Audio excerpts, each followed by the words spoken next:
Hello and welcome to the morning sports briefing here on Wednesday, the 14th of April. Hi, I'm Paul and I'll be your host this morning here on New Zealand Sports Radio. In the news today, we have more IPL action in the cricket. NRL, we've got unfortunately a sacking of a coach.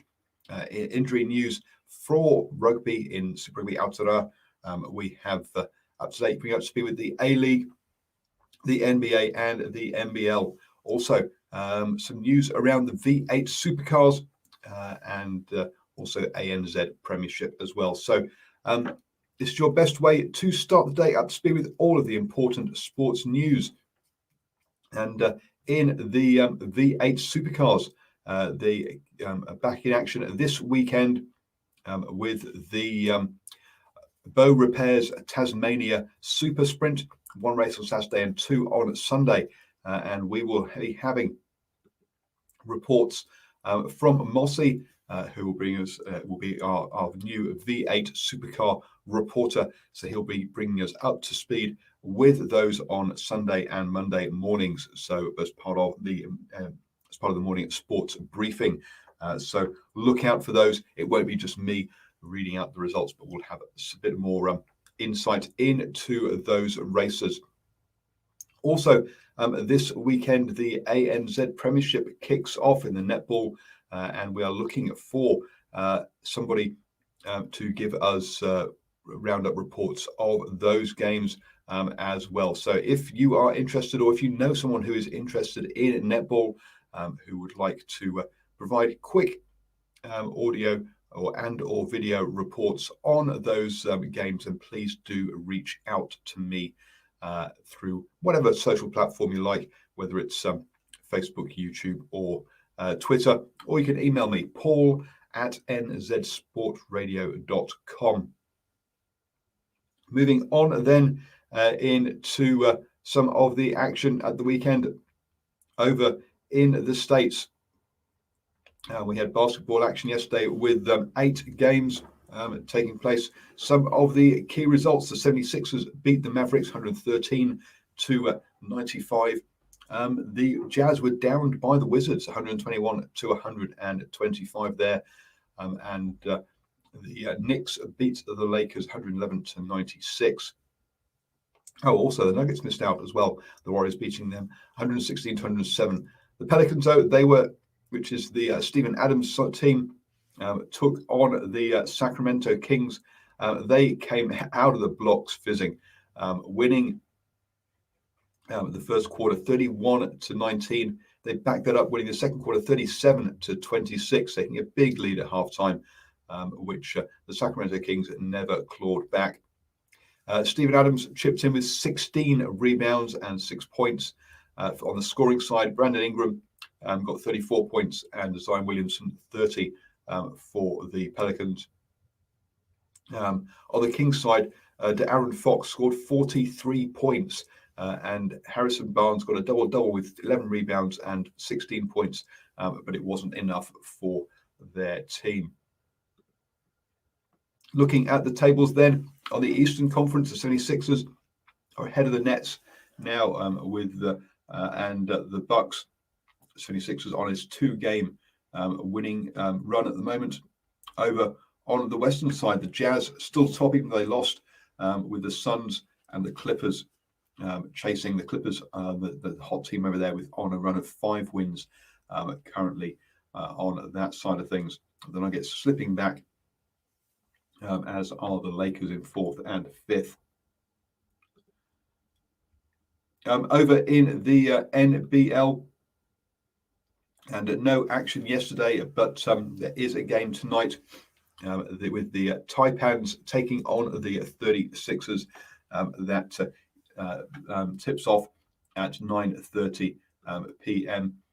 This is the bottom of the table clash with the 7th place 36ers taking on 9th place Taipans in that one. So a must-win game for both those teams there.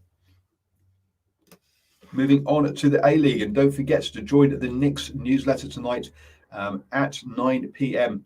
Where they'll go over the Wellington's 3-2 victory on Sunday, as well as all of the other key Phoenix News. But also this evening, yesterday, the Jets took on the Perth Glory in 10th versus 11th, and it finished up with a 1-1 draw for those sides. Both sides really needing the win, so neither will be particularly happy with that result, you'd think. Today at 9:35, Adelaide United take on Macarthur FC. This is 4th place versus 5th place in the table, both on 26 points. So again, should be a cracking game between those two. Moving on to the NRL and some news that will be covered in the Standoff show this evening at 8 p.m. That's right, our NRL show is on earlier than our football show, as John Morris has been axed from the Sharks, and Craig Fitzgibbon has been brought in as the new coach. The Sharks not in 9th place currently with 2 wins and 3 losses. So as I say, join the Standoff show where I'm sure they'll go through all of the news from that one, and with John Morris getting axed. Over in rugby union, and Ardie Savea was limping around on the weekend during the Hurricanes' defeat to the Crusaders, which remember went to Golden Point. He's announced that he's had an MCL injury and will be out for 6 to 8 weeks now. The Crusaders also confirmed that Tom Christie will be out for the rest of the year. Won't be taking part in any more Super Rugby or NPC action, and will be he'll hopefully return for Super Rugby in 2022.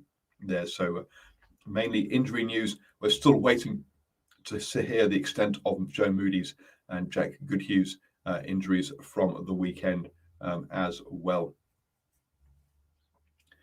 Moving on to the IPL then, we had one game yesterday as the Mumbai Indians and the Kolkata Knight Riders got into their second games. So we're starting the second round of games now, folks. Mumbai Indians went in to bat first, and after losing de Kock early for just 2 runs, Sharma and Yadav really built the innings. Sharma scoring 43 and Yadav 56 there, as the side reached 152 all out off their 20 overs, losing a wicket on the final over. Andre Russell with 5 wickets for just 15 runs off his 2 overs led the way.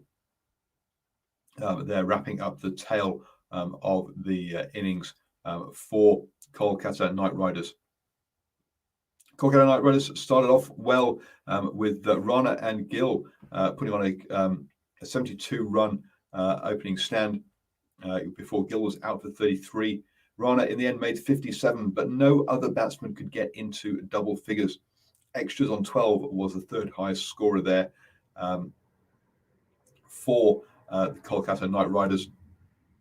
Trent Boult was bowling for the Indians. He collected 2 wickets for 27 runs, but Rahul Chahara with 4 wickets from 27 runs really was the and Pandey, who just gave up 13 runs in his 4 overs and taking 1 wicket, so between them, those 3 bowlers really did the damage, as the Knight Riders finished on 142 for 7, 10 runs short of the target. So Mumbai Indians winning by 10 there, with Chahara with his bowling picking up player of the match in that one. Those 4 wickets for 27 runs off his 4 overs being key. That means now that looking at the table, that note that but both those sides now are on 1 win and 1 loss there. So neither of them be able to take command at the top of the table yet, with Delhi Capitals top of the table currently as we enter the second round of games. You have now started the day the best way through all the important sports news. Do join us this evening, at 8 p.m. with the Sandhoff Show and 9 p.m. with the Knicks newsletter, followed by, and I'll be back tomorrow morning with the morning sports briefing at 7 a.m.